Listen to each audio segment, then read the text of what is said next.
ಕುಡಿದು ವಾಹನ ಚಲಾಯಿಸ್ತಾ ಇದ್ದವರ ಮೇಲೆ ಸಮರ ಸಾರಿದ್ದಾರೆ ಸಂಚಾರಿ ಪೊಲೀಸರು.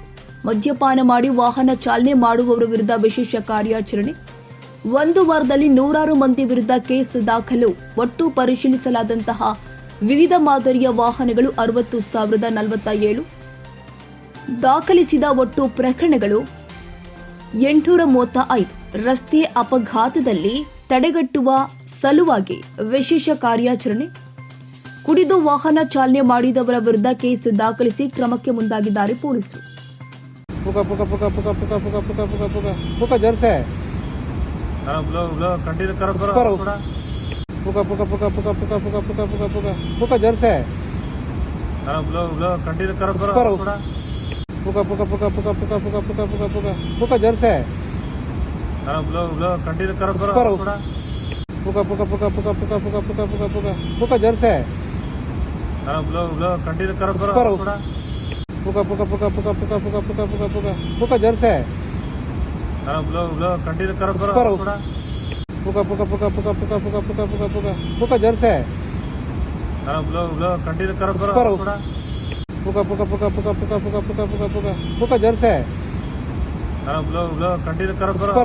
ಕ್ಷಣ ಕ್ಷಣದ ಸುದ್ದಿಗಾಗಿ news 81 Kannada YouTube channel subscribe ಮಾಡಿ. ಹೊಸ ಸುದ್ದಿಗಳ ನೋಟಿಫಿಕೇಶನ್ಗಾಗಿ ಬೆಲ್ ಐಕಾನ್ ಕ್ಲಿಕ್ ಮಾಡಿ.